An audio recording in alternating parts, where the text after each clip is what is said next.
বলছি আপনারা সকলে জানেন কয়েকদিন আগে আর্যিকর কাণ্ডে যে ঘটনা বর্বরোচিত ঘটনা ঘটে গেছে, একজন ডাক্তারবাবু মহিলা ডাক্তারবাবুকে অত্যাচার করে ধর্ষণ করে মারা হয়েছে, তারই প্রতিবাদে আমরা তার সুবিচার পাইয়ে দেওয়ার জন্য তৃণমূল কংগ্রেস গোটা পশ্চিমবাংলা ব্যাপী রাস্তায় নেমে আন্দোলন শুরু করেছে। যেদিনকে এই ঘটনা ঘটে সেই ঘটনা 24 ঘন্টার মধ্যে আমাদের নেতা অভিষেক বন্দ্যোপাধ্যায়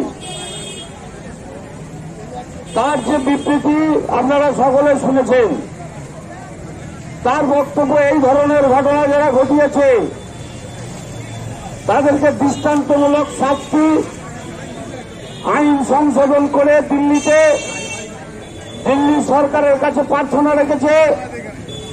আইন সংশোধন করে তাদেরকে 7 দিন থেকে 10 দিনের মধ্যে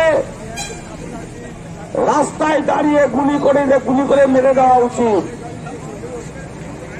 আমাদের নেত্রী মমতা বন্দ্যোপাধ্যায় বলেছে কোনোভাবে এই দোষী ব্যক্তিদের রেয়াত করা যাবে না। পুলিশ প্রশাসনকে কড়াভাবে নির্দেশ দেওয়া হয়েছিল, রবিবারের মধ্যে যদি তদন্ত শেষ করতে না পারেন তাহলে আমরা সিবিআইকে মামলাটা দিতে বাধ্য হব। তারপরেও জঘন্যতম একটা চক্রান্ত গোটা পশ্চিমবাংলা জুড়ে আমরা দেখলাম। বিজেপি, সিপিএম, কংগ্রেস আটক করে পশ্চিমবাংলায় যে সরকার মানুষের ভোটে নির্বাচিত, যে সরকার সব থেকে বেশি মহিলাদের সম্মান দেয়,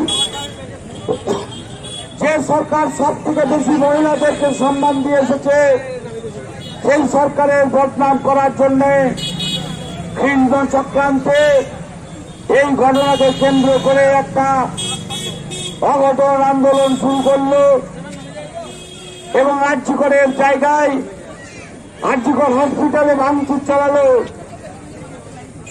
আমাদের প্রতিবাদ এইখানেই আমরা চাইছি দোষী ব্যক্তিদের বিচার হোক।